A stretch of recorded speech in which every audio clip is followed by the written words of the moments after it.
She's counted today among the top actors in our country, and today she stands proudly beside a woman who's always stood by her and inspired her. Must be quite a surreal moment for you, isn't it? It's a big one.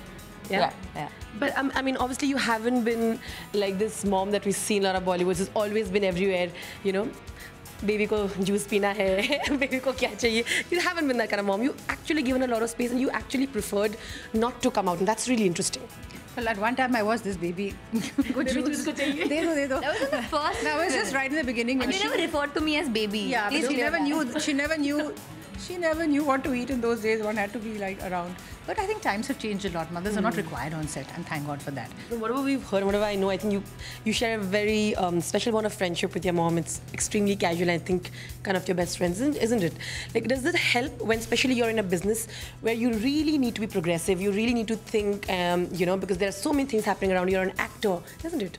No, definitely it helps. I think both my mom and my dad, they are very easygoing. They give us a lot of space. They give us a lot of liberty, and I think that's helped a lot with me and my sister Shaheen in our upbringing, the baby grown up. Of course, there have been certain guidelines and how one must behave, and I feel like they've brought us up very, very well in terms of the general sense, but they've also let us be our own person, which I feel is very important. Okay, now when it comes to hair and oiling, mothers always have their homemade recipes, right?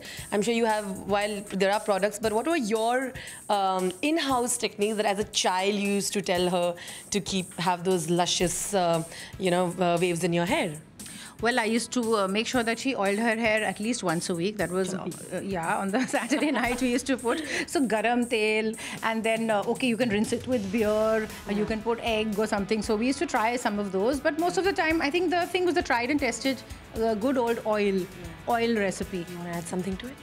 No, I think exactly what she said, and I think what's most important also is just because of the kind of lifestyle that at least I lead, you're constantly doing things to your hair. You need your hair to be healthy and nourished. So how I take care of my skin, how you eat all the right food, you have to give your hair also the right food. But there's no food that you can really feed your hair, so what that you get out of that is the oil. So here you have coconut, almond and olive oil. So it's a great variety, and it all comes together and gives you twice the nourishment. Sure, absolutely.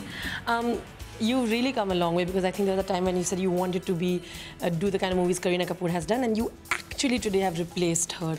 I mean, technically replaced, not like that, but you did a movie like Shuddhi that was so much talked about. That must be a very interesting thing for you as well, because it shows you've come a long way. I don't think there's anything about replacing or anything like that in this situation. It's just a film that I'm doing, that I've been cast for with the director and another actor, and there's a producer involved. It's just very simple, and I don't want to speak too much about it. Of course, there's a lot being said about it, but of course I'm very excited, and I want the visuals and the people to see what the film is looking like rather than me talk about the film right now. Rudrani Chattoraj with camera person Aditya, Zoom, Mumbai.